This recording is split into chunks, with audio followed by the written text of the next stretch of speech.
In Destiny, weapon drops have lost their spark for a lot of players, due to the sheer number of craftable weapons, the fact that normal drops can't get enhanced perks, the rising cost of weapon focusing, and the fact that we've been playing the game for a very long time.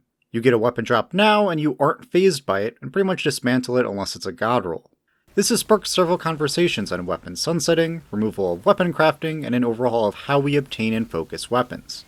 While each of those topics have some merit, I'd rather think of a way on how everything can coexist, lead to more rewarding player engagement, and limit the effects of power creep. And what if I were to tell you that Bungie has laid the groundwork for all of this and, unless things have changed, could see this implemented soon? I'm talking about the enhanced weapon system that is currently found on Root of Nightmares and Crota's End adept weapons. If ported to the rest of the game, we could see a newly reinvigorated loot chase while also normalizing the power floor of weapons and raising the value propositions some of them bring. Basically, a world where normal seasonal weapons, crafted weapons, adepts, normal drops, and endgame items all are worth chasing.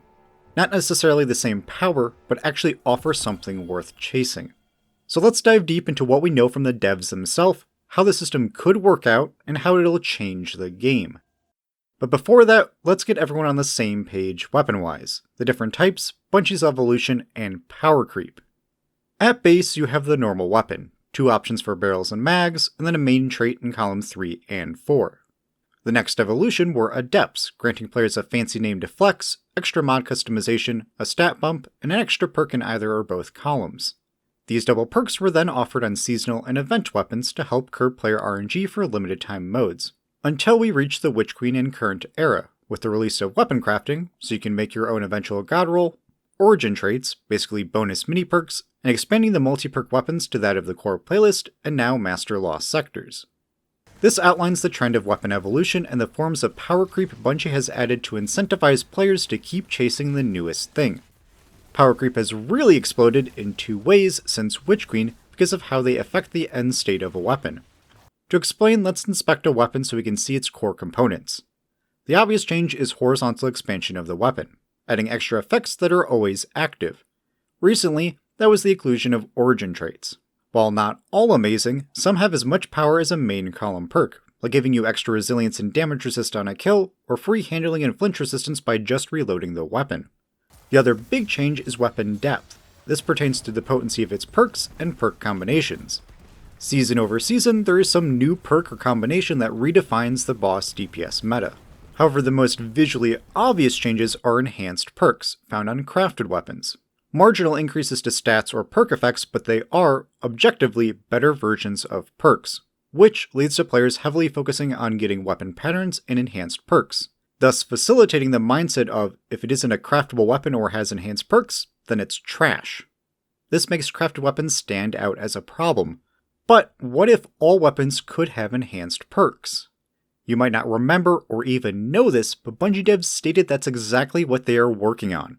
Going back to May 17th of 2023, Destiny Massive Breakdown's PvE Podcast vs. Enemies had an interview with then Weapons feature lead, now design lead, Chris Proctor. At the end of the interview, they were asked the questions, how do you feel about the ability to enhance raw and adept weapons? Could the system expand to other adepts in the future? And will players be able to enhance multiple perks per column? Chris's response at the time was that they were happy with the system and were planning to roll it out to all non-craftable weapons eventually. The system wouldn't be exactly the same for all weapons, saying that being able to change barrels and mags would be just for adepts or even just raid adepts. If this actually comes to pass, the importance of enhanced perks will no longer be the main selling point of crafted weapons, thus teaching the broad player base to look at what all weapons have to offer, not just hyperfixate on that enhanced moniker and gold border. However, that is not all that Proctor mentioned. On the topic of multiple enhanced perks, they said, yes, that is what they are wanting to implement, enhancing multiple perks per column. The caveat being you can't craft weapons with multiple enhanced perks. And to me, that's a great thing. Let me elaborate.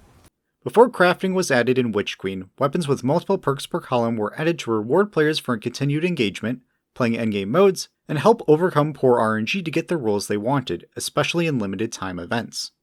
Then, to some, these multi-perk weapons acted as Swiss Army knives, being multiple god rolls in one. But with the implementation of weapon crafting and enhanced perks, getting a weapon with multiple perks didn't really add to its value. Getting the pattern was the way to overcome poor RNG of getting your god roll, and enhanced perks were just better than normal perks. With the number of craftable weapons increasing each season, this then further increased the divide between crafted weapons, their normal counterparts, and non-craftable weapons of similar archetypes that come from other activities. Now, with them planning to allow all weapons to have enhanced perks, this raises the relative perk power on weapons to the same level, and multi-perk weapons will have a very unique value proposition and long-term chase, besides helping curb RNG. Adept weapons from all sources will now be the best form of that weapon, power-wise, with the additional functionality of selecting between an extra perk in a column. Core playlist weapons would be the best at on-the-fly adaptability, lacking in some objective perk potency and meta viability for endgame activities, but make up for it in player customization, without the downsides that crafted weapons have, only having one perk on a weapon and needing to go reshape it if you wanted to change something. Instead of 2 or 3 copies of the same weapon, you can have this universal god roll to toggle between your PvP, casual PvE, and endgame PvE roles. And then for world drop weapons, it would incentivize players to try hard solo content, Master Lost Sectors, beyond just getting a chance at an exotic. Guaranteed multi-perk weapons that are quite powerful, gunsmith engrams, and enhancement materials. And this would actually be beneficial for craftable and seasonal weapons as well, if Bungie revises their intended system. Going back to that interview, they mentioned that they intend for every weapon that can't be crafted to be enhanced, and you won't be able to craft weapons with multiple perks. This is where I interject to say that the former is a missed opportunity. The craftable weapon grind fails on either end of pattern acquisition. Before you get the weapon pattern, the vast majority of players see weapon drops as useless, with feelings of, I'll eventually craft this, so why bother getting a god roll now? A 5 out of 5 roll could drop, but they'll mostly shard it. After you get the weapon pattern, now random drops are truly useless. Bungie, if you could enhance random drops of craftable weapons, that could fix things. If you get lucky with a good roll, you could enhance its perks to make them like for likes with the crafted version's potency. Re-implementing the system of weapons dropping with multiple perks would allow for a post-pattern chase to get these universal god rolls. You'll get excited when another weapon drops, as that could surpass the varying activity flexibility of a crafted weapon while still being the same in-the-moment power of a crafted weapon. And for crafted weapons, yeah, they shouldn't be craftable with multiple enhanced perks, as that would just still make them the best versions of the weapon and make normal drops stay useless. The only way I can see them doing this if it was a meaningful, costly, and long progression system. Like you could only do that to one weapon a season or something. But yeah, my 2 cents, crafted weapons don't need any changes, it's all other weapons. Basically, if this enhanced weapon system gets added to the rest of the game, which as far as we know is still in the works and could be around the corner, this would get players excited about any weapon drop because they can have enhanced perks or multiple enhanced perks, doesn't invalidate getting a god roll to drop before the weapon pattern, doesn't invalidate the power or value of weapon patterns, as they are still the best form of customizing a weapon to exactly what you want, whenever you want, raises adepts back to being the pinnacle versions of a weapon, and adds a continued worthwhile chase for weapons without leading to gameplay power creep. Yes, technically multiple enhanced perks are power creep. That is when you look at the overall power and value of the weapon. In the moment, you still have only 1 perk per column being active at a time. The only issue that could become more prevalent is that of switching between perks on a weapon and having them active at the same time.